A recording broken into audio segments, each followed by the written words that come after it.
Live from Detroit, it's the Lowdown on Motown Sports Podcast with your hosts, Dane Williams, Junko Bodie, and Bob Daniele. If you're looking for the best present to take to your mother-in-law's birthday party, you're in the wrong place, dude.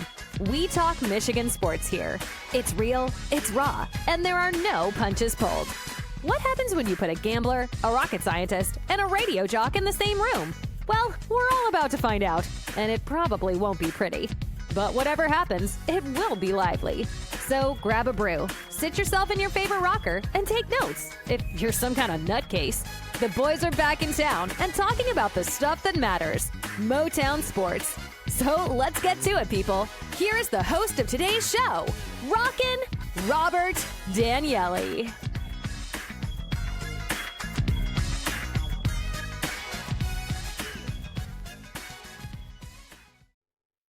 The red dot, man. Let's go. Go ahead, Bob. Okay. Hello there. Welcome to the Lowdown on Motown Sports Podcast. I'm your host, Bob Daniele. I'm here with my homeboys from the old neighborhood, Mr. Blue Dane Williams and Junko Bodie. Hey, guys. How you doing?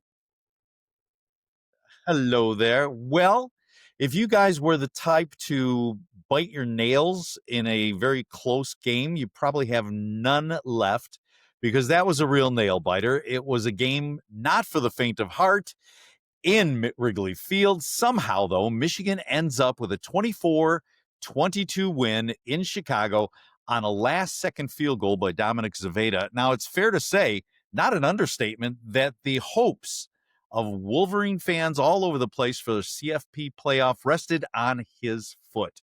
That's as close to disaster as it gets, boys. We talked about this game being tougher than advertised, but did you expect it this close? What do you think, Junko?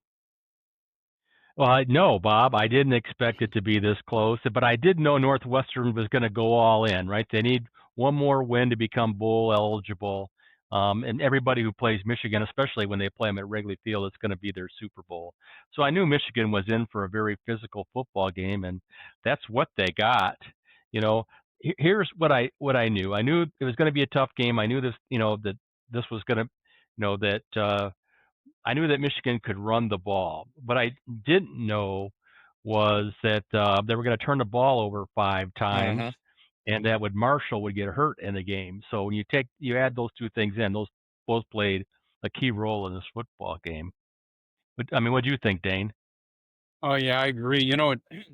Hey, Robert, I think, I don't think Junko was biting his nails. I heard he was painting his nails, but I guess that's another story. Anyway. I didn't know they had big screens at the salon.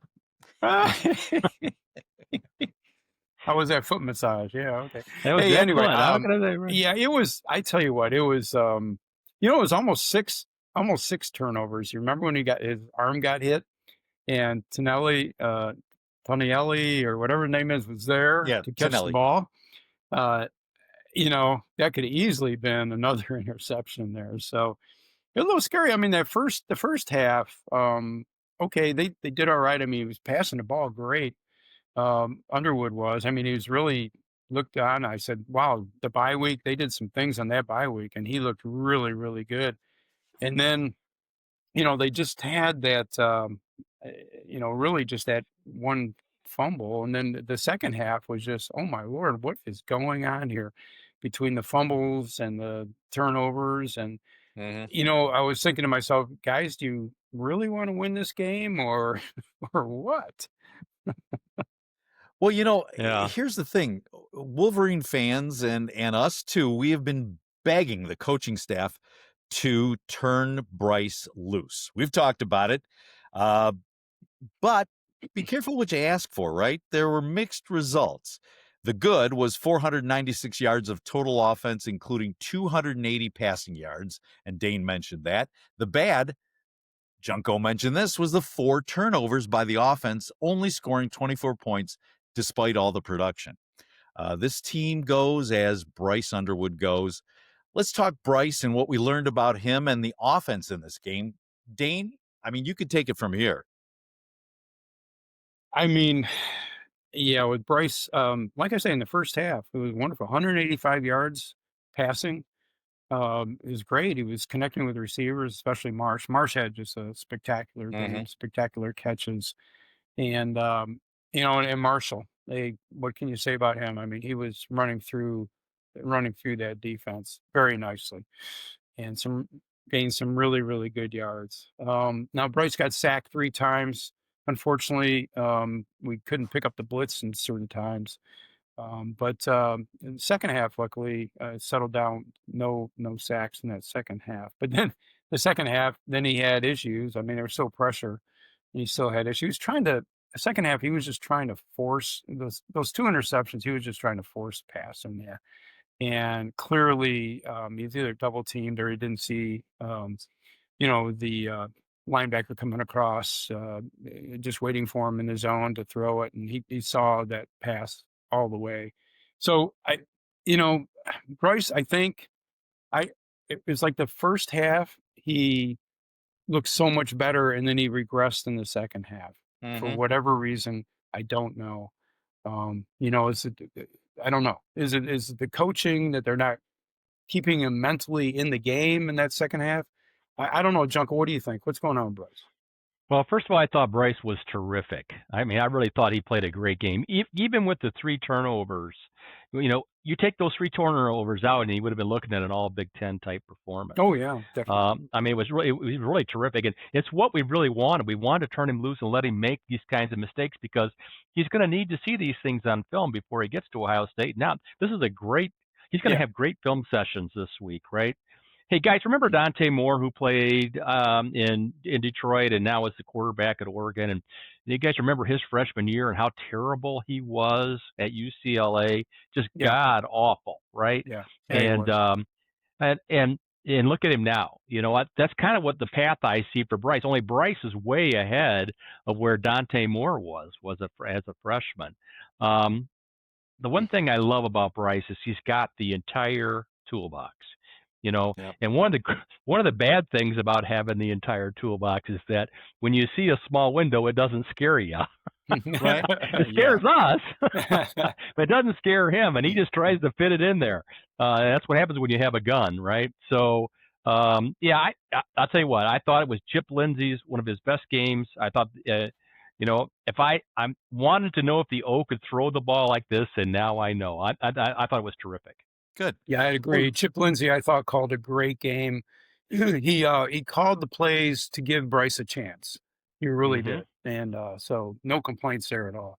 Well, we've discovered our number 1 receiver, maybe freshman Andrew Marsh. He's exploding onto the scene. He's really come on in the latter part of the season. Is Marsh that much better than McCulley and the other receivers, or is it just like a true freshman to freshman chemistry? Can Michigan get by with just 1 receiver? What do you think, Junko? Well, when I watch March, all I could think about is Desmond Howard's freshman year. Desmond Howard was a good player his freshman year, but more importantly, you could see that he could be a great player, right? Because he had it all. The speed stood out, the way he ran his routes, the fact that he was open all the time. And that's the way I kind of see Marsh. I think Marsh is that complete receiver that Michigan's been missing for a while.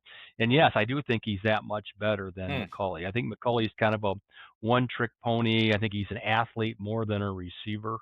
And, I just tell you, when I look at the tail of the tape, this portal off season for Michigan is going to be a really important one. There's a few things that they really need, right? And receiver is right at the top of that list. They need to find a guy to pair with Marsh, maybe a tight end to pair with Marsh. They've got some young receivers coming in, are going to be pretty good. And I think Browder's going to grow and become a good receiver. But right now, man, it's Marsh. Marsh has got to carry the load. I know. Dane, I know you're a Marsh fan, right? Oh yeah, I love the freshman. Some of his catches are just amazing. But let's not forget McCulley and some of the amazing catches that he made. Even some that he made, he was a little out of bounds, but it was still an amazing catch. So McCulley, they're using him. If you look at the tape, and they're using him as a decoy. I think a lot of teams feel that McCulley is still the number 1, so they're putting their best guy on McCulley. and McCulley is sort of leading them down the field. So he takes off. He's a decoy, and Marsh is open. I think so. I think Chip Lindsey's seeing that, and he's using McCulley for Marsh to be open. And that's what I see now. It may change because of the way Marsh is playing, that he's going to get the best corner on him. And, now McCulley may open up. So I think that's the case. McCulley's still a great receiver. I don't see, that being an issue at all. And I'll say with Marsh, he got credited with a fumble, right? But that play got blown up. He didn't have a chance. No, I think they were on him before he even got the ball, That was on the tight end who ran by the guy. Yeah, he was supposed to block. Horrible, right? So I know he got. Yeah. So he played almost a flawless game there, and that Right. one catch on the sideline where he actually got both feet down. Wow, just amazing. Well, you know what the difference between average and great is if you're a receiver, and it's a toe drag. Yeah. Right. Yeah. And that toe drag, you said McCulley was out of bounds on, almost made the catch. Well, Marsh did make the catch, and that's the difference between great and average, in my opinion. Right. Well, right. McCulley was getting pushed out at the time, but anyway. Yeah. Yeah. I agree with you. What about the offensive line, though? I mean, average, good. I mean, Northwestern had 3 sacks. They gave up 216 yards rushing to Michigan. So, Dane, what are your thoughts on the O-line? O-line, first half, not so good. Second half, much, much better. Now, the pass protection was good in the first half, right? I mean, allowed Underwood to make those, get 185 yards passing just in the first half. Right. But the 3 sacks, where they weren't able to pick up the blitz, and the fumble by Marsh, even though he really didn't even have the ball. So, but the second half, I tell you what, they played really well in that second half. They did not give up a sack. Right. Pass protection was there, and the running game certainly was there. I mean, I think Marshall in the second half had 106 yards versus 36 in the first half. So they really, something happened at halftime. They got together and said, "Hey guys, here's what we need to do," or they're able to pick up the blitz better. But they played so much better in that second half, and that was the difference in the game. Yeah. We're 10 games in now to the season, and so this is, this basically we're getting to the end of the season. So these younger players are really picking up a lot of experience, and you can see it in some of these tighter games. And you really can't talk about the Michigan offensive line without talking about the running back room, because you mention them in the same breath, because they're really lockstep with what Michigan does. So with that said, there's a couple things. One, I thought they were very good on the run blocking, and I still think they're still struggling with the pass blocking. But one of the things that's changed is that Bryce Underwood and the coaching staff has figured out how to move Bryce around a little bit more effectively so that he's not a sitting duck in the pocket.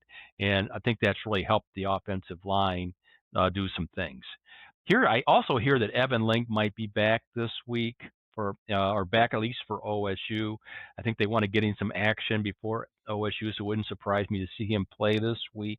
But I think when as the season goes on, I think we've traditionally seen Michigan use heavier and heavier run packages, more offensive linemen.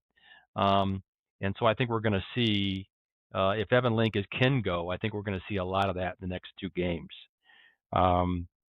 Yeah, but outside the quarterback spot, I think the offensive line is the brightest spot for the Michigan team this year. I mean, the defense has been terrific, but the growth of this offensive line, if you're going to point to one unit and say which unit's grown the most, you'd almost have to say it's offensive line and receiver, which are their 2 positions of need coming into the season. Yeah. So, they get kudos from me. They were named Joe Moore Award semifinalists. So, I mean, they're improved. I don't think they'll win the award this year, but they certainly are improved. I think that's on reputation. Yeah. Okay. A lot of it's reputation. Yeah. Well, let's look at the defense. Northwestern put up 22 points on that Michigan defense. It's about their average for the season, but it felt like Michigan kept them in check. But still, 22 points. Some key drives at crucial points in the game. What about that defense? Were you guys pleased with the play? Dane, talk about what you liked and what you didn't like about that defense. Well, I thought the defense played a solid game. They were given short fields a couple of times because of our turnovers, right? I mean, the fumble, yeah, the fumble by Marsh, who was at R45. I think the Morgan one was at the Michigan 35, but that ended up 3 points, and the Marsh one was 3 points, and then the interception, they ended up at our 8-yard line. And of course, they scored on the next play. There's 7 points, so there's 13 points they got on a relatively short field. So I still think the defense played pretty well. They gave up some long passes, which going to happen. But man, I tell you, that run defense was excellent. What, 61 yards? That's good. Now they're not a great running team, but they put a lot on their run game, right? And we held them to 61 yards. So, and really pass only 184 yards. But again, they had a short field many times. So right. Those 4 our turnovers really helped their offense. So it's amazing that we have scored, or we have actually more than 400 yards, I think, in 4 or 5 games now, and we can't score more than 30 points. It's very odd. It's something that coaching staff's going to have to look at. We're getting all these yards, and we can't score. Weird. Yeah, Junko, how do you see that defense? Well, Dane, I think that's the next step for this offense, right? Is to figure out how to finish. And you were right. The starting field position, I think it was 4 times they started on our side of the field, and 2 other times they were around the 50. So, and if you look at Northwestern's offense, 5 of their plays accounted for 90% of their offense. And in those 5 plays, when I watch them, when I did the replay, and I had to shake my head, because these are long passes up the middle of the field, which is the big no-no, with a lot of air on them. And not only do we not make a play on the ball, but we don't hit the receiver either, right? I mean, it's the proverbial double whammy, and that can't happen. Our safety play has been abysmal. It's got to be better. And I think if I look at we talked about what the weaknesses were before the season started, and we named offensive line and wide receiver. If we were going to look at it now, we'd probably say it's the safety position, right? I mean, that's probably where they've been the worst. It's true. And Hausman and Barham didn't have great games this weekend either. But I got to tell you something. Our defensive ends, those young defensive ends, you got Etta, and you got Cameron Brand, and you got Dominic Nichols. Thank you, Nichols. Those guys played lights out, man, in this game and made some big plays. So I think it was a mixed bag on defense. I think you got our short passing game was great, our run defense was great, but man, we cannot allow lofted passes down the middle to be completed. We didn't get a whole lot of pressure on the quarterback, and 0 sacks, which was disappointing. He was getting rid of the ball pretty quickly, but still. And they were max protecting the whole game too. Yeah. I mean, they were keeping their backs in, and so yeah, it's hard to get sacks when you're only rushing 4 or 5 guys and they're blocking 7, right? Sure. So yeah. Well, we talked offense, we talked defense. Let's spend a minute on special teams. Seems like let's not. No, right? This unit, it seems like it is letting the team down week after week. Junko, your thoughts on that? I think first thing I would have done if that game was over is I would have fired the special teams coach. I mean, that was ridiculously J.B. Brown, is he done? Oh, at the end of the season, if he survives, I think the Michigan fan base will go insane, first of all. Okay. And secondly, I don't see him surviving. Let's just say I don't see him surviving. Zavada, I don't know what's up with him. That 60-yarder, it's hard to hold him, accountable. But that's just a long field goal, in an open air stadium with a lot of wind. Yeah, that's no big deal. But missing that 34-yarder, that hurt. That hurt. Yeah, it hurt a lot. I mean, again, talk about a momentum killer, right? But it's worse than that for the special teams. It's how they run kickoff return. It's how they handle punt return. It's letting Northwestern on a 4th and 1 at midfield and being surprised by a fake punt. If at midfield on 4th and 1 that surprises you, right? Come on, that's just bad special teams play. I'm going. It's gonna be a fake. It's gonna be a fake. Everybody knows it's going to be a fake, apparently, except for our special teams coach, right? So that special teams have got to get better. I don't know. It's probably too late for this season, but we need an upgrade there. Dane? Yeah. And again, one more thing, just to talk about, the portal for next year and things and needs that we have. Zavada's going to be gone after this season. Hollenbeck's been a disappointment at punter. We're going to have to go into the portal and get a kicker and a punter. Yeah. Interesting. Dane? Yeah, because we saw our kicker in the spring game, and he wasn't all that impressive. Yeah. Whoever the backup kicker is, I can't even think of his name right now. Yeah. Any opinions on Yeah. Any opinions on special teams? So yeah, it was disappointing with Zavada. I mean, I was after last year, I really thought, wow, this is just going to be a great year for him. And he's automatic 5 or 6 now. I mean, and yeah, you're right. The 60 or 61 yarder, and that would have been sweet had he made that because he had enough foot into it. Just a little wide right, but and he missed it by like a yard. I mean, yeah, it was I know it was great. But I got to bring up my buddy, my man, Samaj. Okay. Yeah. Oh, when he started scrambling around and trying to get extra yards, I'm going, here it comes. Here comes the fumble. And it was pretty funny. So I was watching Steve Dates, and he has his podcast. Steve Dates. And he had this thing on there. He said, the thought of Samaj Morgan back to return a punt in a nail-biting 4th quarter against Ohio State in 2 weeks has you, and there are 4 different things. Reconsidering meth, which was the winner. Most people were reconsidering meth, cutting yourself, calling the FBI, or cursing Jobu. You know who Jobu is? That from Major League. Who said that little? No. But anyway, I thought that was funnier than hell when he put that up there. But come on, and Samaj is a receiver. He's had more drops than any other receiver. To put him out there the rest of this season is coaching malpractice. He can't. He can't be out there. I'm sorry for the kid, but I mean, he has hurt this team more than any other single individual. And that's the thing. So that's my main thing on special teams. And they finally how about that referee though? How about that referee pointing? Before you could even see the pile. They got the camera shot right behind her, right? And she can't see anything. And she's pointing and pointing and pointing. I'm going, what? The right call was Samaj actually got it back. And he came out of the pile with it. And they, you know what? Those refs, I don't even want to say anything, but they should have looked at that more carefully.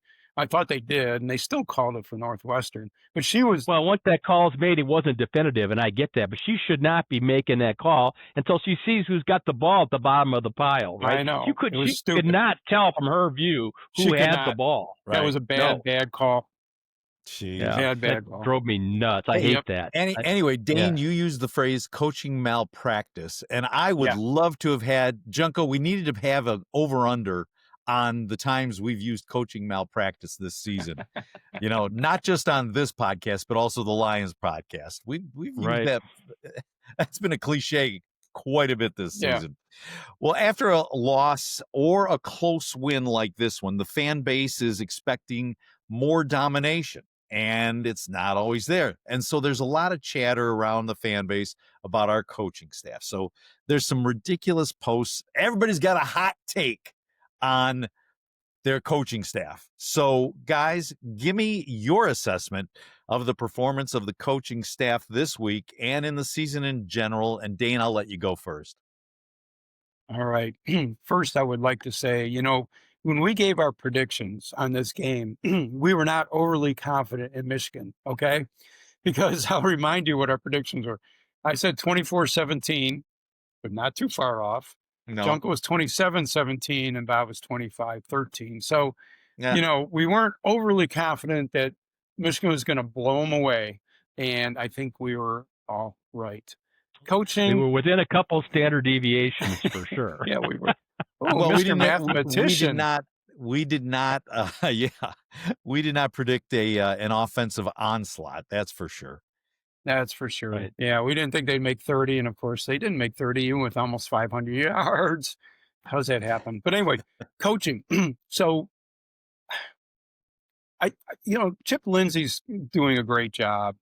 Wink Martindale, I think, is doing a pretty good job. Sharon, I give him more of maybe a C+ in there. But the thing of it is they're calling I think the right plays.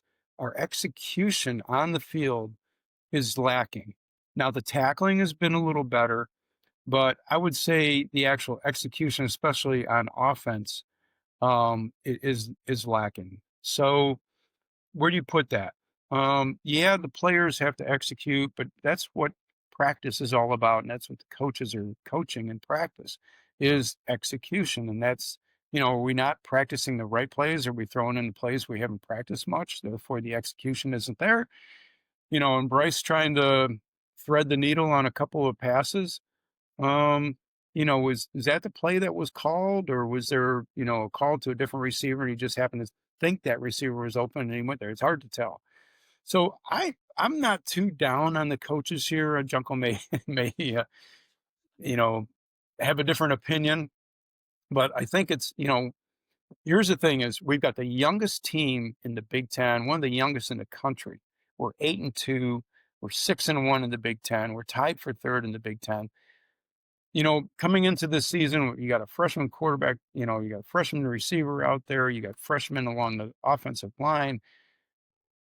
I guess this is kind of where we expected them to be. Junko? Yeah, believe it or not, Dane, I agree with most of what you just said. I don't believe Here's the thing. Yeah, I know, right? Chip Lindsey, I think, is doing a great job. The offense is starting. You can see every week it's growing, it's getting better. You can see Bryce is progressing. Those are all things that you wanted when the season starts. I'd give him, probably a B+ if I had to grade him. Special teams gets a D+ for obvious reasons. Yeah. We just talked about that. With Wink, I give Wink a B. He's got a lot of talent, and he's getting a lot out of his talent, but for some reason he's still not getting off the field as often on third down as he should. Right? I mean, every time the other team seems to need to get a big drive in the last few games, they've gotten that drive. And we had a 21-9 or something league going, at Northwestern, and that game should have been comfortable. But then, of course, one is on Bryce when he lets him intercept the ball at 10. But the other one, we needed a 3-and-outer there, or at least, holding them to, to keep him out of field goal position. So that didn't happen. So I give him a B. I think he's doing a good job. I don't think he's doing a fabulous job. And Sharon, I give him a C+. And when you talk about Sharon, you got to do it in terms of the different responsibilities that he has, right? I give him an A as a recruiter, right? I give him a B for keeping his team together, his team's attitude and effort. Time management. Right. Time management, I might give him a C-, right? But I don't give today. People are all over him because he called that timeout with 56 seconds left. I don't have a problem with that. Yeah. He thinks maybe he's going to score a touchdown. I don't blame him. Yeah, get as close as you can, right? And then, I don't know. I just think both. If I have one real criticism of Sharon, is that I don't think he's the greatest game planner in sports. That game plan they had at USC, for example, after coming out of the bye week, that was, to me, that was just like malpractice. Right. But overall, I think he's doing at least an average job, maybe above average. Okay. We'll grade him better in 2 years. In 2 years, we'll know what kind of football coach he is. Oh yeah. Right now, last year he got the short end of the stick with the roster and the timing of everything. This year he's got a young team. 2 years from now, he won't have those excuses. Okay. Junko, you brought up one thing with Wink and getting off the field on third down, and I would agree with the other games. Now against Northwestern, they were only 2 for 12 on third down. So now, and I've been harping on Michigan on their third downs, right? But they were 9 for 14. I mean, I think that's the first time they've been over 50% all season. Okay. So that was better. But I agree with what you said too about the coaching, and we'll see what's wrong. Okay. Yeah, well, Northwestern is now a check mark. It goes in the win column, and a win is a win. It's a road game, though, that we expected them to win. Got another one of those coming this Saturday with the Maryland Terrapins at 4 o'clock on the Big Ten Network. Illinois had Maryland at home this week and had a pretty easy time. They won 24-6. Michigan still missing some key pieces, possibly including Jordan Marshall. Terrapin coach Mike Loxley is on the hot seat. Guys, let's give a preview of the Maryland game this weekend in College Park. Dane, why don't you go first? Yeah, they did get thumped by Illinois 24-6. And I for us, I don't think Jordan Marshall's going to play. They're going to hold him out and save him for Ohio State. I really don't see him playing this week.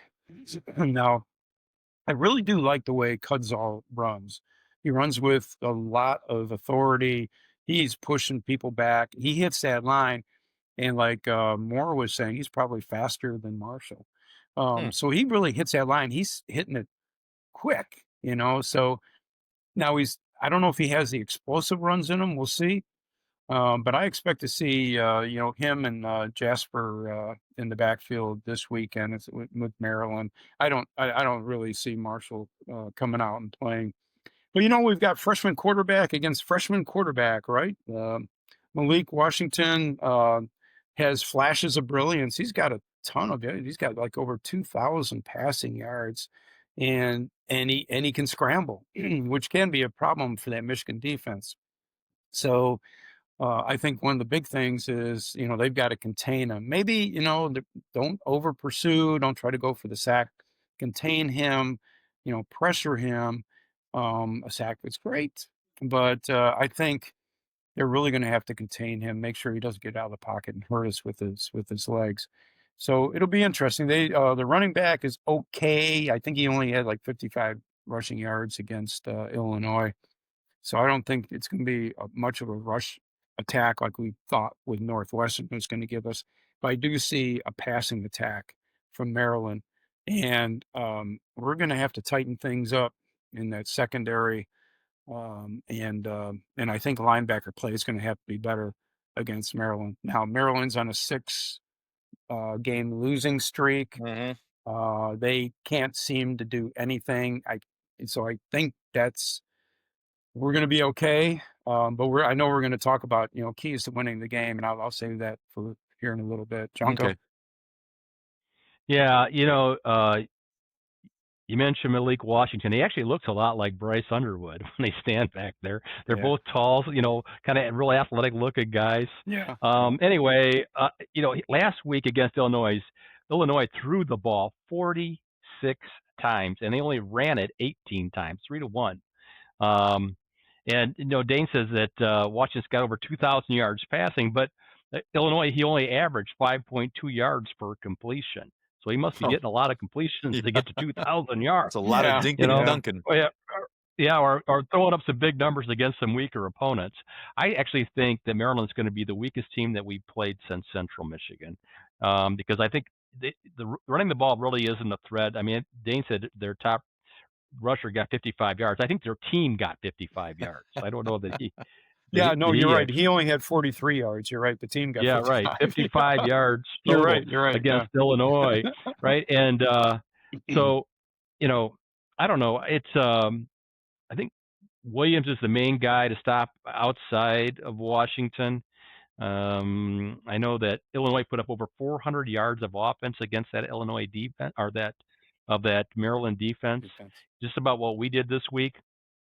So, Maryland needs 2 wins to be bowl eligible. So that means they got to win their last 2 games to get there. Right. I don't think they're going to get to the bowl game. No.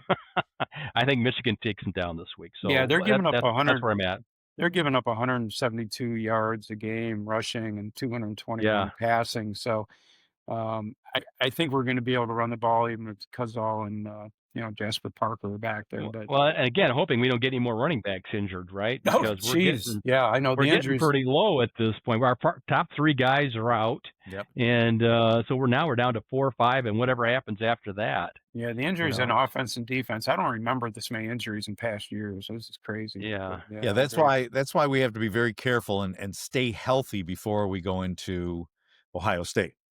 So why don't you give us 3 things that need to happen for each team to win real quick, Junko? Why don't you lay those on us? Well, I think for Maryland to pull the upset, they're going to need some big plays in the passing game. Northwestern got a few of those big plays. Maryland's going to have to do the same to stay close. I think they would need to rush for 100 yards plus, but since they just rushed for 55, I don't really see that happening. But I think if they're going to win, they're going to need to do that. And they're going to need their best defensive effort of the season to stop the Michigan running game. They're lucky in the fact that Michigan's injured at running back. So maybe they can, try to take away the passing game and kind of make Michigan one-dimensional. We'll see. As for Michigan, I think, I think they need the same effort they had last week on offense minus the turnovers, right? I mean, they went up and down the field last week. If they could have just not had the turnovers, they'd have been a big game for them. I think being on the road at Maryland, they need that same type of effort. I think just need to be efficient. I don't think they need to be spectacular, just efficient, a clean game. And then, like I said, on defense, just get off the field on 3rd down. Right. Don't give Maryland oxygen. Don't let them hang around in the game like they have some of these other teams. Right. Because they're going to be in a away environment. Sure. And that's what I got. Dane, how do you see it? Yeah. For a Michigan win, limit the turnovers, man. We got to win the turnover battle. It's crazy. You can't do another 5. Now against Maryland, maybe you can do another 5. You don't want to still win. I mean, but you don't want to do that, right? And I think on defense, I talked about earlier, but better pressure on the quarterback than what we saw against Northwestern, and also contain Malik Washington. Don't let him hurt us with his legs. So for Maryland, I think Malik has to play error-free. All right. They can't have any turnovers there. And they've got to win in the passing game, because I don't think, they've got any chance in hell with their running game. And then just their O-line has to pass protect to give Malik that chance to make those passes that possibly could win the game for him. So I see those. It's all basically around Malik, I think, and the way he plays and the O-line and how they protect him. Very good. All right. So it's prediction time. Like I said, it's in College Park, Maryland. So it's another away game. Michigan is a 13.5-point favorite. The over-under is 45.5. So, Junko, why don't you give us a score prediction, my friend? Okay. I think Michigan's going to struggle again.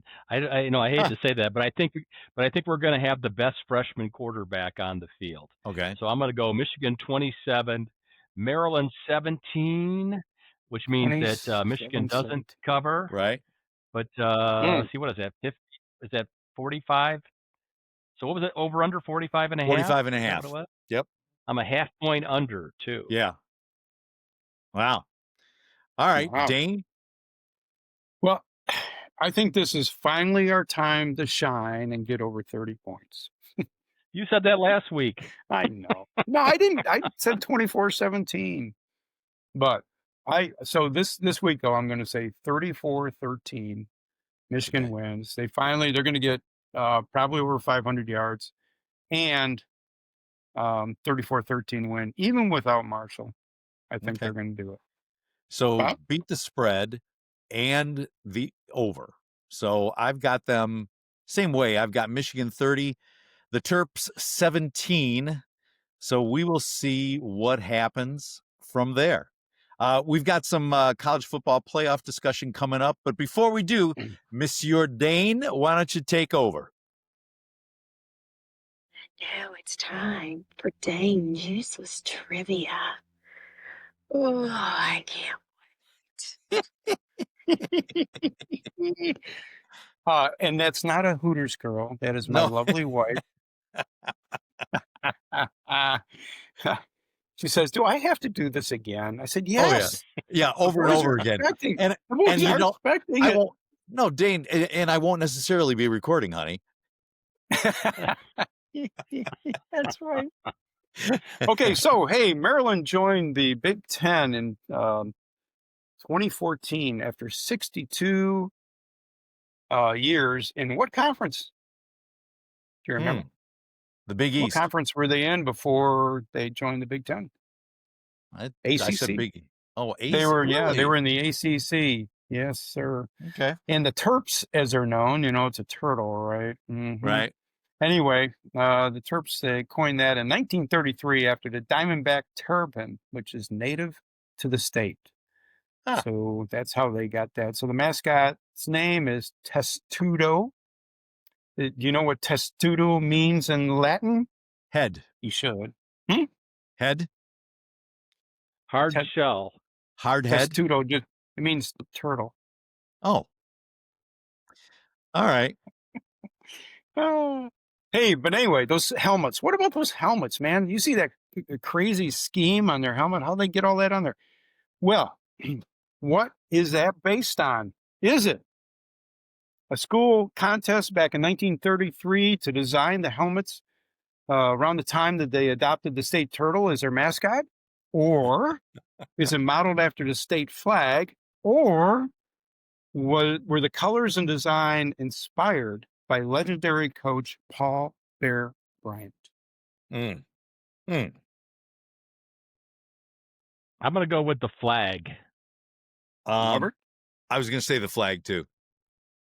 It's the flag. Very good. Yeah, the state flag of Maryland. That is exactly what it looks like. Yeah. Coach Bear Bryant, he did actually, he was coach in Maryland for one season. Yes, he was. See, now that's interesting trivia. 1945, he was the coach of Maryland, and he was only there for one season because he kicked a player off the team, and the president of the university, who happened to be the coach before him, brought the player back on, and Paul said, "See you later if you're going to bring a player back on when I kick him off." Anyway, there you go. Thank you, trivia sir. For Maryland. Yeah. All right. Yeah. I appreciate that. Well, we're rounding the corner here on this podcast, but before we do, we're running right into college football playoff season. So let's do a little looking at what's going on. Michigan moved up to 18 this week. They're ranked 18, right? Did I get that right, Junko? Yeah, I don't know that they moved up to 18. I think they're kind of stagnant around 18. Okay, all right. Junko talked last week about what needed to happen for Michigan to be a lock for the CFP. Guys, let's talk about some key games, what they mean for the Big Ten. And last week, Georgia took down Texas, virtually eliminating the Longhorns. Clemson took down Louisville. Iowa, Pitt, and Alabama all lost, helping Michigan in the results. So, Junko, what games are on slate this week that affect Michigan's bid to make the CFP? Why don't you take it away with those games? Yeah, I'll put them out there, Dane, and you can comment on them after I get them out there. But I think we got unranked Missouri at number 11 Oklahoma, and I think that's a game where we need Oklahoma to lose. Number 17 USC is at number 8 Oregon. Again, I think that's probably a game where we need USC to lose. Number 22 Pitt's at number 16 Georgia Tech. You guys know what I think of Pitt. But it would help if they could win that game. And then number 12 BYU at number 25 Cincinnati. It would really help us there. I think and Cincinnati's tough. I don't know, Dane, are you following Cincinnati at all? Not a lot, but earlier in the season, I saw a couple of their games, and I was impressed. I mean, they're 7-3 is not horrible. Right, and Brendan Sorsby, their quarterback, is pretty tough. He's one of those dual threat guys. Kind of reminds me of that quarterback that played at TCU a couple of years ago when they played Michigan in the semifinal game. That guy, I forget his name, but kind of the same type of quarterback in the Big 12. What do you think about Pitt, Georgia Tech, and USC Oregon? Well, I think I agree with you. Oregon, I think, needs to take them down because USC has who they have? They have Washington and Northwestern, right? Coming up. 2 losses, right? Yeah, so potentially. Well, I don't know about Northwestern. Oh, Iowa. I'm sorry, Iowa and Northwestern. After they play Oregon, they're playing Iowa and Northwestern, so they potentially could win those. So that's why I'm saying Oregon needs to win this game to make them a 3-loss team, right? Okay. Oregon has Minnesota and Iowa coming up, which are probably going to win both of those, so it doesn't matter. They're in. We're not going to catch Oregon. Yeah, no. There's no right. I agree with Mizzou. I think they need to take down Oklahoma if there's a way. Pitt, definitely take down Georgia Tech. And I agree with Cincinnati taking down BYU. Now, there's a couple long shots that I threw in here.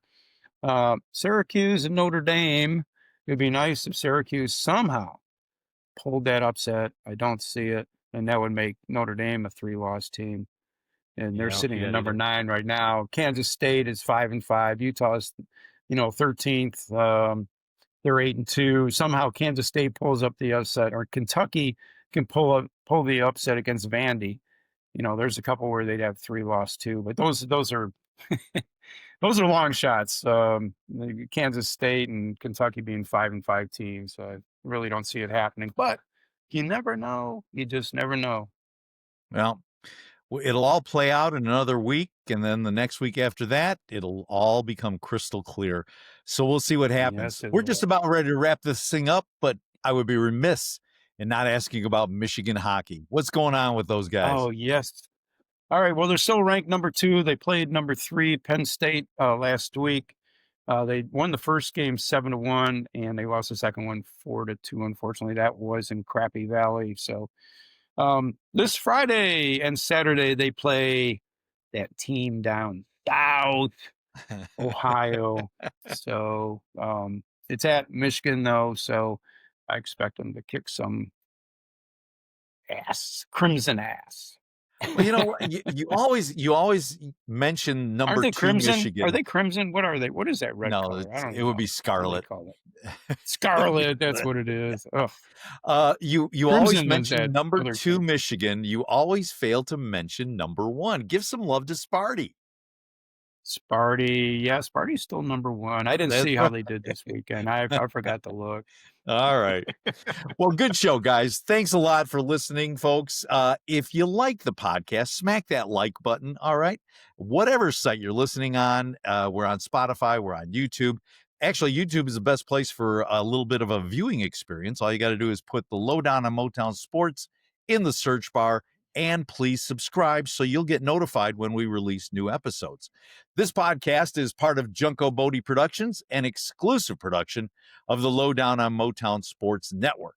Thanks again for listening. We will see you all on the next Lowdown on Motown Sports. Thank you, gentlemen.